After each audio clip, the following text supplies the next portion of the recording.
તો આ સીધી તસવીરો અમે જામનગરથી બતાવી રહ્યા છે કે જ્યાં દેશની સૌપ્રથમ આયુર્વેદ રિસર્ચ સેન્ટરનું લોકાર્પણ વડાપ્રધાન નરેન્દ્ર મોદીના હસ્તે કરવામાં આવી રહ્યું છે। અનેક લોકો અહીં ઉપસ્થિત છે। મુખ્યપ્રધાન, નાયબ મુખ્યપ્રધાન અને રાજ્યપાલની પણ ઉપસ્થિતિ છે। प्रधानमंत्री जी को તે વચ્ચે હવે વડાપ્રધાન નરેન્દ્ર મોદી કરશે સંબોધન। लोकार्पण करने के लिए भी आमंत्रित करता हूं।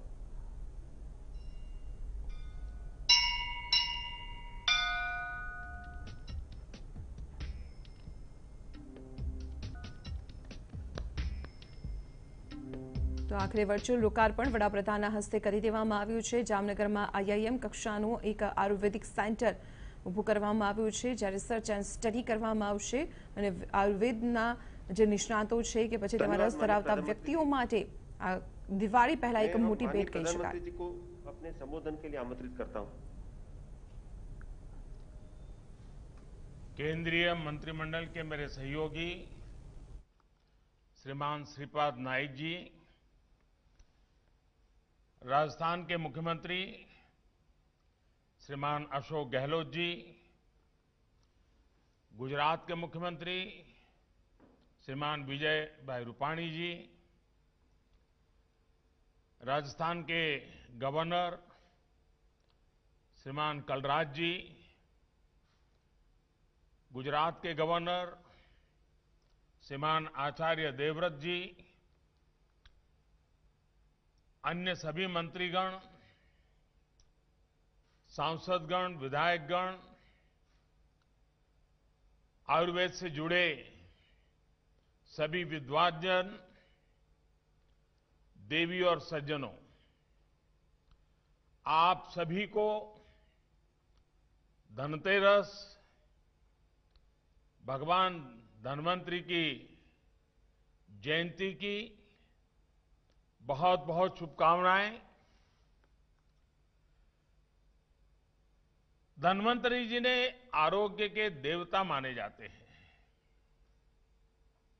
और आयुर्वेद की रचना भी उनके आशीर्वाद से हुई है।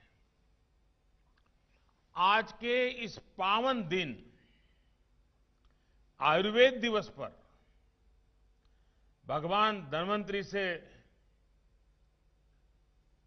पूरी मानव जाति की प्रार्थना है कि वो भारत समेत पूरी दुनिया को आरोग्य का आशीष दें। साथियों, इस बार का आयुर्वेद दिवस गुजरात और राजस्थान के लिए विशेष है।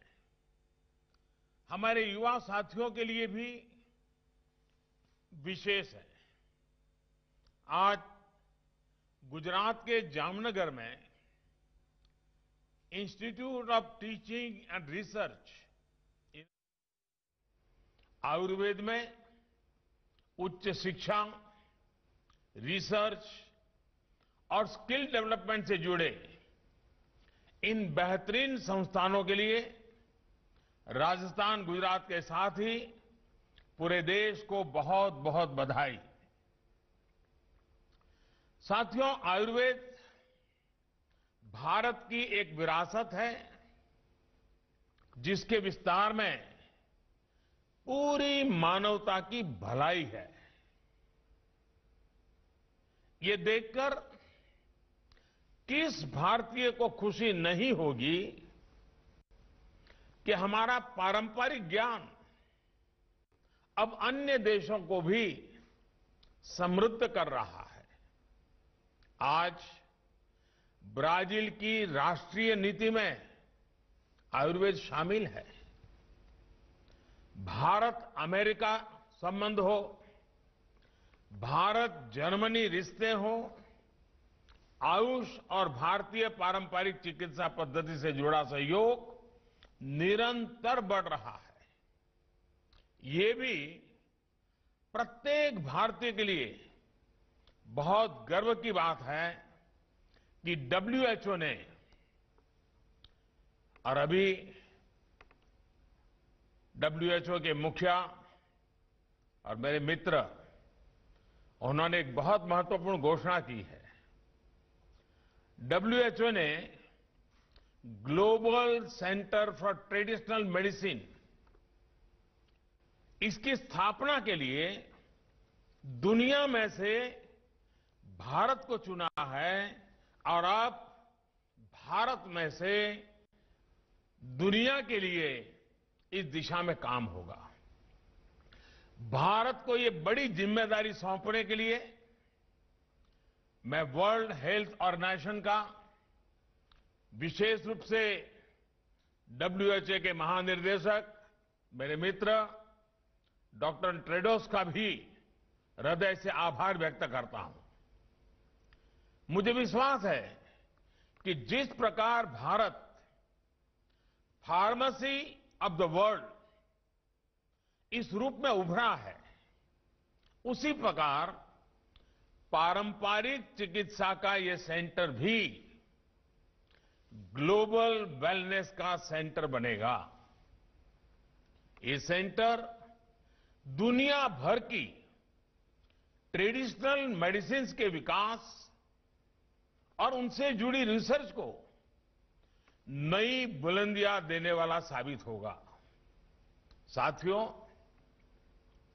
बदलते हुए समय के साथ आज हर चीज इंटीग्रेट हो रही है। स्वास्थ्य भी इससे अलग नहीं है। इसी सोच के साथ देश आज इलाज की अलग अलग पद्धतियों के इंटीग्रेशन, सभी को महत्व देने की तरफ एक के बाद एक कदम उठा रहा है। इसी सोच ने आयुष को, आयुर्वेद को देश की आरोग्य नीति, हेल्थ पॉलिसी का प्रमुख हिस्सा बनाया है। आज हम स्वास्थ्य के अपने पारंपरिक खजाने को सिर्फ एक विकल्प नहीं, बल्कि देश के आरोग्य का बड़ा आधार बना रहे हैं। साथियों, ये हमेशा से एक स्थापित सत्य रहा है कि भारत के पास आरोग्य से जुड़ी कितनी बड़ी विरासत है, लेकिन ये भी उतना ही सही है कि ये ज्ञान ज्यादातर किताबों में, शास्त्रों में रहा है और थोड़ा बहुत दादी नानी के नुस्खों में रहा है। इस ज्ञान को आधुनिक आवश्यकताओं के अनुसार विकसित किया जाना ये बहुत आवश्यक है। इसलिए देश में अब पहली बार हमारे पुरातन चिकित्सा वाला ज्ञान जो है, उस ज्ञान विज्ञान को 21वीं सदी के आधुनिक विज्ञान से मिली जानकारी के साथ भी उसको जोड़ा जा रहा है, इंटीग्रेट किया जा रहा है, नई रिसर्च की जा रही है। 3 साल पहले ही हमारे यहां अखिल भारतीय आयुर्वेदिक संस्थान की स्थापना की गई है। लेह में सोवा रिगपा से जुड़ी रिसर्च और दूसरे अध्ययन के लिए राष्ट्रीय सोवा रिगपा संस्थान विकसित करने का काम जारी है।